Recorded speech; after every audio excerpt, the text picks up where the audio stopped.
During World War II, years of occupation and struggle almost put an end to the French tank industry. Engineers of the French resistance kept working on their designs even in the darkest of times, but there was no hope for actual production.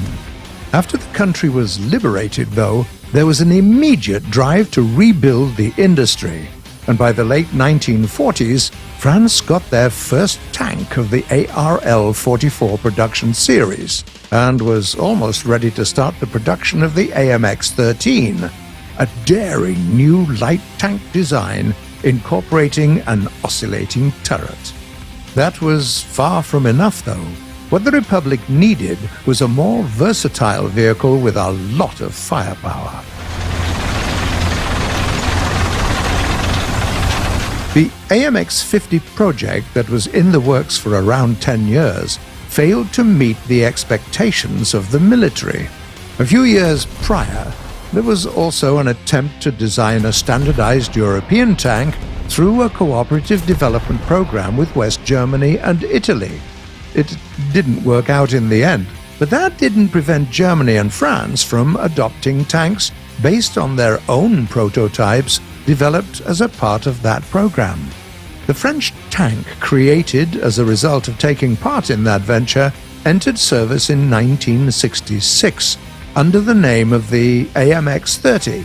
The original model of this tank is available in War Thunder as a French premium vehicle. It's a rather fast, lightly armored tank armed with a CN-105 F1 cannon that is capable of firing a unique French heat round, spin-stabilized by the gun without affecting the warhead inside. This design also included a turret of an oval, hemispheric shape with a distinctive rear and a large commander cupola with dozens of episcopes. But that was just the beginning. Tanks of this series eventually received several big upgrades. For instance, the 1972 version of the AMX-30 ditched a coaxial machine gun of the previous model in favor of a rapid-firing 20mm autocannon, really effective against lightly armored targets. The big next thing for the series was the AMX-30B2 variant, introducing an improved fire control system with a laser rangefinder, a thermal imaging system, an upgraded engine, and a better, more reliable hydromechanical transmission. Finally, in the early 1990s, production vehicles received the Brennus upgrade package featuring ERA of the same name and a new powerful French-American engine. With the AMX-30 retiring only in the late 1990s, this tank was effectively in service for more than 3.5 decades, and several of its variations are still in use even today. Furthermore, the AMX-30 platform was used to create all sorts of combat vehicles, like the AMX-30DCA self-propelled anti-aircraft gun, the Roland Air Defense Missile System, and a number of experimental designs. For example, a special variation of the AMX-30 was developed under the Anti-Char Rapide Autopropulsé, or ACRA, program. It was armed with a 142mm ACRA gun launcher, also capable of firing special MUC HE rounds.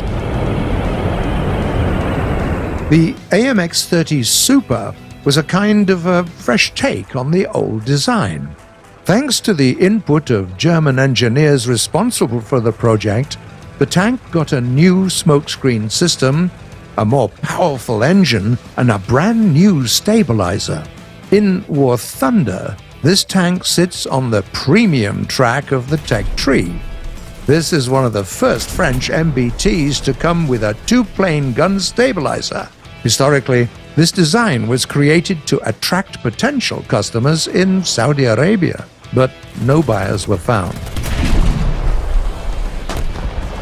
Finally, there were also the AMX-32 and the AMX-40 prototypes, introducing the most radical changes to the trusted formula.